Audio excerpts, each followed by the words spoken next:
যদি বলা হয় রসগোল্লার স্বর্গরাজ্য কলকাতা, তবে মোয়ার পূর্ণধাম জয়নগর। কনকচুর ধানের সাথে নলেন গুড় মিশিয়ে তৈরি করা হয় জয়নগরের বিখ্যাত মোয়া। তবে মোয়া এখানকার ঐতিহ্য হলেও জয়নগর আরও বেশ কিছু কারণে বিখ্যাত হয়ে উঠেছে। এখানকার বহু পুরনো ধর্মীয় স্থান এবং মন্দিরের প্রশস্তি শুধুমাত্র জয়নগরেই নয়, বরং একাধিক জায়গায় ধর্মপ্রিয় মানুষের কাছেও খ্যাতি পেয়েছে। এই স্থানের সাথে জড়িয়ে রয়েছে বাংলার বহু প্রাচীন ইতিহাস। আসুন জেনে নেওয়া যাক সেই অজানা গল্প, সাথে আপনাদের ঘুরে দেখায় জয়নগরের বিভিন্ন দর্শনীয় স্থানগুলি। জয়নগর ঘুরতে এলে আপনারা প্রথম দর্শনীয় স্থান বলতে যেটা দেখতে পাবেন সেটা হচ্ছে দ্বাদশ শিব মন্দির। এই মন্দিরটি প্রায় 350 বছরের পুরনো ইতিহাস বহন করে চলেছে। রাজা সন্তোষ রায় চৌধুরীর হাতে নির্মিত এই মন্দির সেই সময় 12টি শিব মন্দির নির্মাণ করলেও পরবর্তী সময় এখানে তৈরি হয়েছে 16খানা মন্দির। এই মুহূর্তে এই জায়গাটি কিছুটা হলেও ধ্বংসস্তূপে পরিণত হলেও বাকি মন্দিরগুলো এখনো পূজিত হয় প্রত্যেক দিন।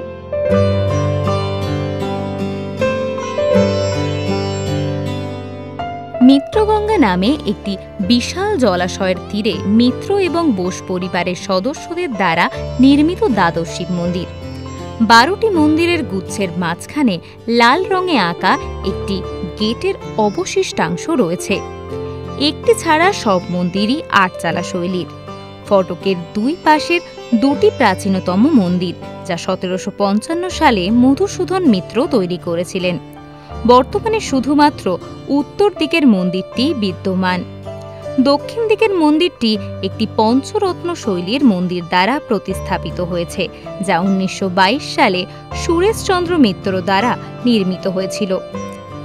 এর উভয় পাশে দুটি বড় দোলমঞ্চ রয়েছে।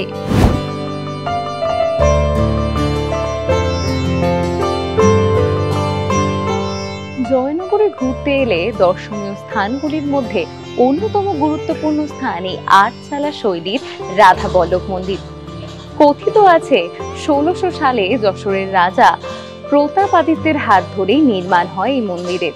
এই রাধা বল্লভের যে মূর্তিটি রয়েছে, সেই মূর্তি নাকি প্রতাপাদিত্য তখন মথুরাপুরের গ্রাম থেকে নিয়ে এসেছিলেন জয়নগরে এবং তারপরেই স্থাপনা করেন এই মন্দিরের।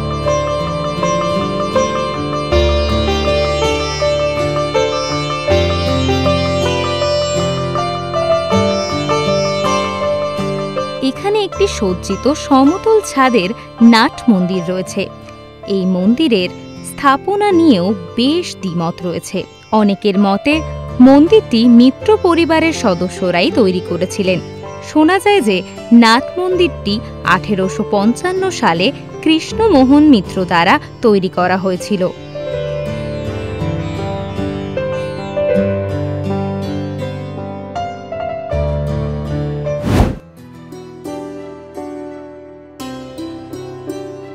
এতক্ষণে জয়নগর ঘুরতে ঘুরতে আপনাদের বেশ কিছু মন্দির আমরা ঘুরে দেখালাম, আর সেই মন্দিরগুলোর সাথে কিন্তু রয়েছে এক অদ্ভুত মিল। কারণ এই যে সকল মন্দিরগুলো আপনাদের সামনে আমরা তুলে ধরছি, ইতিহাসের পাতায় কিন্তু এই সব মন্দির একই সূত্রে গাঁথা। প্রতাপাদিত্য মুঘলের হাত থেকে এই পুরনো মন্দিরের কিংবা এই যে মূর্তিগুলো রয়েছে, সেই মূর্তিগুলোকে বাঁচানোর জন্য সেই বিগ্রহগুলি এখানে প্রতিষ্ঠা করেন। আর তারপরেই জয়নগরে গড়ে ওঠে একের পর এক মন্দির। আগে আমরা ঘুরে দেখালাম আপনাদের রাধা বল্লভ মন্দির, শুনলাম তার গল্প, কিন্তু এই মুহূর্তে যেখানে রয়েছি সেটা হচ্ছে শ্যামসুন্দর মন্দির, এবং এই মন্দিরও কিন্তু সেই একই সূত্রে গাঁথা। এই মন্দিরেও রয়েছে নানান ইতিহাস। চলুন শুনে নিই সেই গল্পগুলি এবং ঘুরে দেখি এই শ্যামসুন্দর মন্দিরটি।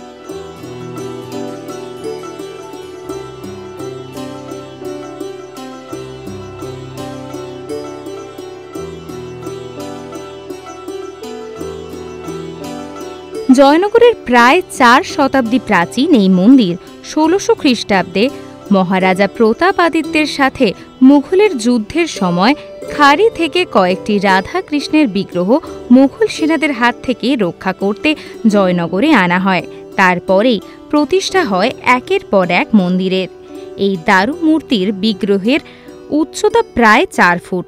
আদিগঙ্গার তীরে এই মন্দিরে নিত্য পুজো, বাৎসরিক উৎসবের প্রচুর ভক্ত সমাগম হয়ে থাকে। প্রতি বছর দোলযাত্রা এখানে সড়ম্বরে পালিত হয়।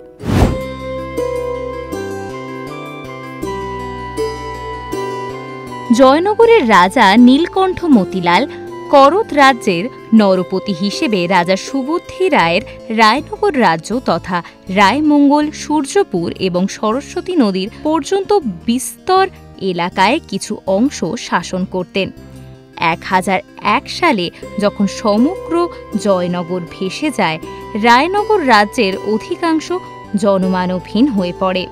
নীলকণ্ঠ মতিলাল মগধের যুদ্ধে প্রাণ হারালে তার ভাই সপরিবারে যশোরে ফিরে যান, কিন্তু কয়েক পুরুষ পরেই ওই বংশের সন্তান গুণানন্দন মতিলাল পৈতৃক সম্পত্তি ও কুলদেবী জয়চণ্ডী দেবীকে উদ্ধার করে প্রতিষ্ঠা করেন।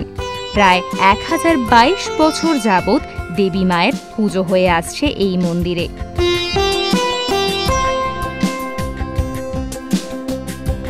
কথিত আছে জয়চণ্ডী মা আবির্ভাব হয়েছিল জ্যৈষ্ঠ মাসে। সেই কারণে জ্যৈষ্ঠ মাসের শুক্লপক্ষের প্রতিপদে প্রত্যেক বছর মায়ের নতুন রূপের আবির্ভাবের জন্য এখানে মেলা এবং পুজো হয়। শুনলাম এই মন্দিরের ইতিহাস, তার পাশাপাশি দেখলাম এই মন্দিরটিও। আমরা এই মুহূর্তে রয়েছি জয়চণ্ডী মায়ের মন্দিরে। এই মন্দিরটি আগে ছিল খড়ের চালার, তবে আজ এই মন্দিরটি আপনারা দেখতেই পাচ্ছেন যে মন্দিরটির পুনর্নির্মাণ হয়েছে এবং এই মুহূর্তে খুব সুন্দরভাবে সাজানো রয়েছে এই মন্দির। এবং প্রত্যেক বছর এই মন্দিরে বড় করে পুজো করা হয় এবং প্রত্যেক দিনে নিত্য পুজো হয় এই মন্দিরে। জয়নগর ধনন্দরী কালী মন্দির। কথিত আছে 400 বছরেরও পুরনো এই মন্দিরে দেবীর স্বপ্নাদেশ থেকে পাওয়া ওষুধ দেওয়া হতো, যা খেয়ে সুস্থ হয়ে যেতেন ভক্তরা। সেই সময় বহু ভয়ঙ্কর রোগের জন্ম হয়। এই সমস্ত রোগ দেবীর স্বপ্নাদেশে পাওয়া ওষুধ খেয়ে সেরে যেত। সেই কারণেই দেবীর নাম ধনন্তরী, যেন তিনি স্বর্গের বৈদ্যরাজ ধনন্তরীর মতোই রোগ সারিয়ে দিচ্ছেন। সে কথা মাথায় রেখেই ভক্তরা দেবীকে ডাকেন ধনন্তরী নামে। বৈশাখ মাসে টানা 15 দিন মন্দিরে মেলা চলে। এই 15 দিনেই বিশেষ উৎসবের অঙ্গ হিসেবে দেবীর বেশ বদল হয়।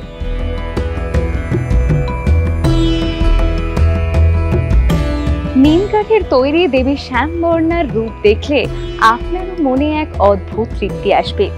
এই মূর্তি অত্যন্ত জাগ্রত। এই মূর্তি দেখতে দূর দূরান্ত থেকে মানুষ সব সময় ভিড় করে আসেন।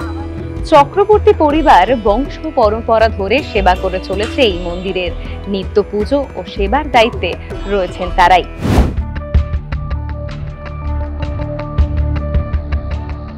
দক্ষিণ 24 পরগনার জয়নগরের অধীনে রয়েছে আরেক গ্রাম ময়দা। এই ময়দা গ্রামের উল্লেখ রয়েছে বাংলা সাহিত্যের নানান জায়গায়। এই ময়দা গ্রামে গঙ্গাধর চৌধুরী নির্মাণ করেছিলেন এক কালী মন্দিরের। 1176 থেকে সেই মন্দিরটির নাম ময়দা কালীবাড়ি নামেই পরিচিত। এই মন্দির অত্যন্ত জাগ্রত এই জয়নগরে। এই মুহূর্তে আমরা রয়েছি সেই মন্দিরে। চলুন ঘুরে দেখি এই মন্দিরটি এবং জানি এই মন্দিরের অজানা বহু ইতিহাস। এখানে মাকেও ময়দানবেশ্বরী নামেই জানেন সকলে। পাতালভেদী কালীক্ষেত্রকে ঘিরে অনেক কাহিনী রয়েছে। এখানে মা দক্ষিণা কালিকা। দক্ষিণমুখী আটচালার মন্দিরের গর্ভগৃহে কালী মাতার মূর্তি অনুপস্থিত। এখানে নদী গর্ভ থেকে পাওয়া বৈশিষ্ট্যপূর্ণ এক শিলা মূর্তি পূজিত হয়। পর্তুগিজ মাদিয়া শব্দ থেকে ময়দার উৎপত্তি হয়েছে। মাদিয়া শব্দের অর্থ বন্দর বা পোতাশ্রয়। সুন্দরবনের অরণ্য সম্পদ, মধু, কাঠ, মোম বিরাট ব্যবসা ছিল এই ময়দায়। পর্তুগিজরা ময়দা ছেড়ে চলে যাওয়ার পরেও স্থানীয় বাসিন্দারা মধু, মোমের ব্যবসা চালিয়ে যায়। বন্দর তীর্থ এই ময়দার কালীবাড়িতে এখনও জ্যৈষ্ঠ পূর্ণিমার শারদীয়া নবমী তিথিতে ও কার্তিক মাসের অমাবস্যায় দেবীর উৎসব উপলক্ষে শ্রাবণ চৌধুরীদের নামে সংকল্প করে জোড়া পাঁঠা বলি দেওয়া হয়। দেবীর কাছে মানতকারীরা রোগ ব্যাধি নিরাময়ের পর মানত চোকাতে ঢাক ঢোল করতাল বাজিয়ে মায়ের মন্দিরে পুজো নৈবেদ্য নিবেদন করেন। তাছাড়া মাঘ মাসের বিভিন্ন দিনে গ্রামবাসীদের উদ্যোগে মন্দিরে অন্নভোগ উৎসব পালিত হয়। মন্দিরের পূব দিকে কালীকুণ্ড নামে একটি পুকুর রয়েছে। এই পুকুরে মায়েরা তাদের সন্তানের মঙ্গল কামনায় স্নান করেন।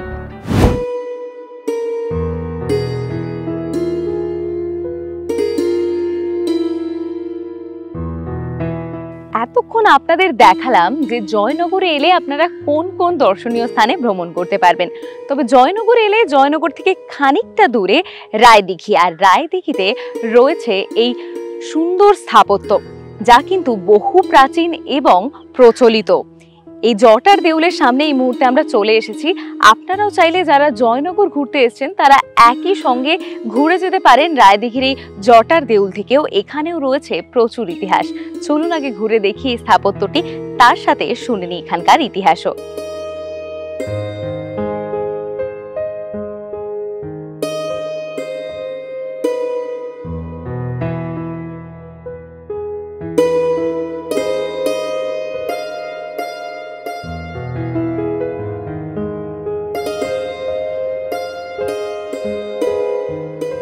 মণি নদীর তীরে অবস্থিত পাল ও কুষাণ যুগের ইতিহাস নিয়ে দাঁড়িয়ে থাকা এই সৌধ প্রাচীন যুগে তন্ত্র সাধনার এক পীঠস্থান হিসেবে ঐতিহাসিকরা মনে করেন।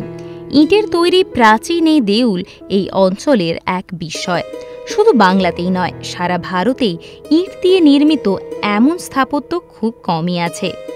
প্রতি বছর বৈশাখ মাসে দ্বিতীয় সপ্তাহে এখানে ধুমধাম করে মেলা পালন করা হয়।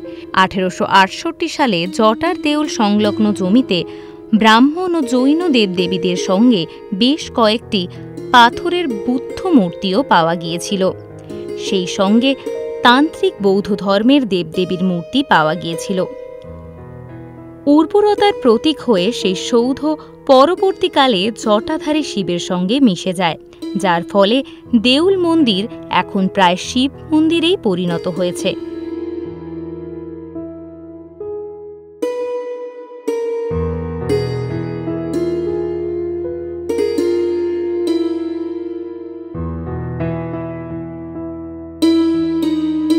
ভ্রমণ শেষে মিষ্টি মুখে জয়নগরের মোয়ার স্বাদ পেতে শীতকালকে বেছে নেওয়াই শ্রেয়। তবে উৎসবের আমেজ পেতে যেতেই পারেন বৈশাখ জ্যৈষ্ঠ মাসের দিকে। এখানকার গ্রাম্য পরিবেশ, প্রকৃতির সৌন্দর্য এবং এখানকার ঐতিহাসিক স্থাপত্যগুলি দেখতে কলকাতা থেকে মাত্র 55 কিলোমিটার দূরত্বে যাওয়াই যায় জয়নগরে। সড়ক পথে ডায়মন্ড হারবার রোড ধরে 2.5 ঘন্টার দূরত্বে অথবা ট্রেনে করে লক্ষ্মীকান্তপুর বা নামখানা লাইনে ট্রেন ধরে মাত্র 1.5 ঘন্টায় জয়নগর মজিলপুর স্টেশনে নেমে টোটো বা রিক্সা করে ঘুরে দেখতে পারেন এই দর্শনীয় স্থানগুলি।